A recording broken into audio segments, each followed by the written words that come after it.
Yeah, hi. I'm Greg Zeschuk. I'm one of the co-founders of BioWare. I'm currently the GM of BioWare Austin and Vice President at Electronic Arts. I'm Ray Musica. I'm the other co-founder at BioWare and CEO of BioWare and Group General Manager of the BioWare Group, Senior Vice President of Electronic Arts. Thank you for your time. Maybe first with a little complex question. Last year, about the same time, the Old Republic was more like a hack and slay game. I would say it was more like you said you could complete any mission with any group setup, like 5 bounty hunters, for example. That changed. You have now tanking classes and healing classes. Why this change? Yeah, I think that there hasn't been a significant change in the actual gameplay, but we actually have continued to refine the design of Star Wars: The Old Republic. I think what we want to do is there's still a lot of variety, and we're going to be revealing more. You've probably been seeing online. We've been revealing some of the what we call advanced classes in the game, and so there is actually still a large amount of variety, but also depth in the system. We always wanted to figure out the best way for players to play together, and having some degree of roles and some degree of specificity is good. Except we still do have fairly blurry lines between some of the advanced classes, so it's still very exciting for people that when you're a Jedi Knight, you can still further differentiate. It's quite interesting. What we didn't talk about here at the exhibition is the companion system. How will this work out? Will it be like in KOTOR, where you have your ship, which is basically full of companions, and you got to pick one, or is the one companion always around?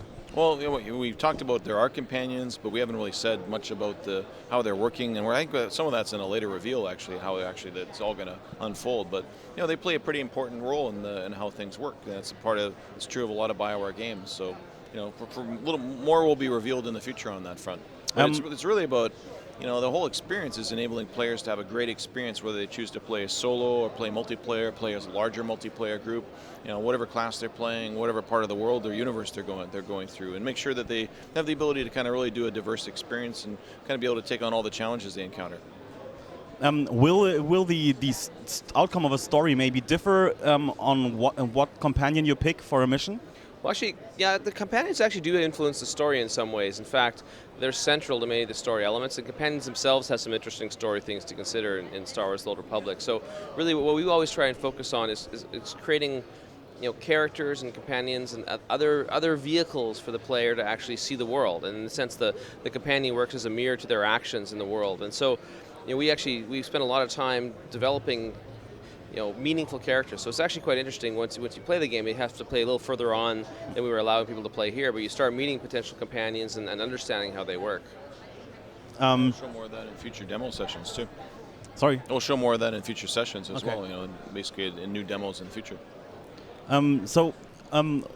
What is your plan for Endgame in the Old Republic? What is, if I have reached the max level, what then? Well, we haven't revealed all the details. Right now we're focusing on showing some of the first public hands-on gameplay. Talking about some of the first external cohorts just started. So we're really focused on what we're revealing right now, and talking about some of the early parts of the gameplay. We'll have more to reveal on the later stages, a little bit later in the PR cycle, and a little bit later in the beta testing cycle. But a short summary is, will we have epic moments, high-level gameplay, a lot of the things that MMO players love? Yes, we're going to have all that stuff, and we'll reveal them over time. Okay, then the next question is what we haven't really seen about is PvP. We have two very strong factions here with the Sith and the Republic. How is this going to work out? Is PvP going to be everywhere, or will it be battlegrounds? What are your plans there? Well, we actually had mentioned in E3 they were having something called war zones, and that where PvP would take place. There's also going to be open world PvP in appropriate areas as well. So we haven't talked a whole lot about it, but I think you can just imagine the impact of having these incredibly iconic characters all fighting each other. And I mean, I have to say, we've been playing in the office from time to time. It's very, very fun. I mean, just the concept of actually what the characters can do and how different those things are is very, very interesting in the context of just knowing who all these different Star Wars characters are. It's really, really exciting. We also want it to be a really accessible experience, for the players that have played through to that point of the game, and have the abilities that they've developed up even if they're balanced a little bit differently, make sure they're really appropriately attuned and balanced for play versus player kind of combat. But they should really feel immediately familiar and accessible. So, again, this is one of the features we're going to be revealing more of it over time, and a little bit later in the PR cycle, a little bit later in the beta testing cycle. So you'll see lots of that kind of stuff in spades a little later on. We've seen a little bit earlier the first sequences from the space battles, which are coming. How is this going to influence PvP?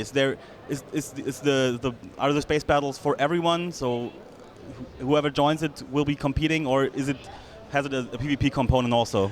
We haven't discussed anything like that. I think that's what you're talking about in terms of PvP in space is not something we're currently planning.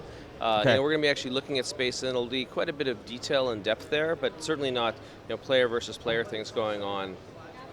And really, what space combat is, it's an adjunct to the epic ground-based exploration combat story and all the things you get to do while you're on the worlds. And it's part of the space experience. There's other things we haven't talked about in detail yet in terms of what you get to do with your spaceships, customization, personalization, socialization on the ship, and all range of kinds of cool features you get to use your ships for. Space combat is definitely part of that experience, and it ties in really closely with the experiences of exploring and navigating, having a lot of fun on the worlds once you get to them.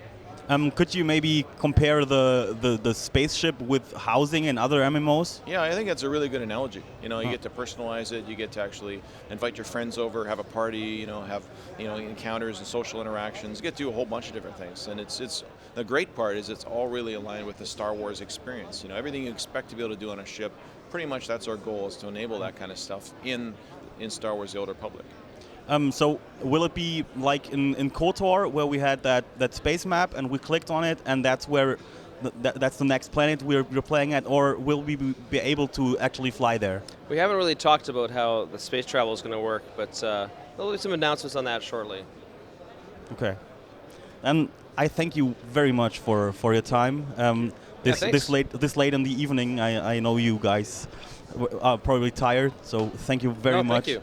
Our fans are really important to us, so thank you for your time.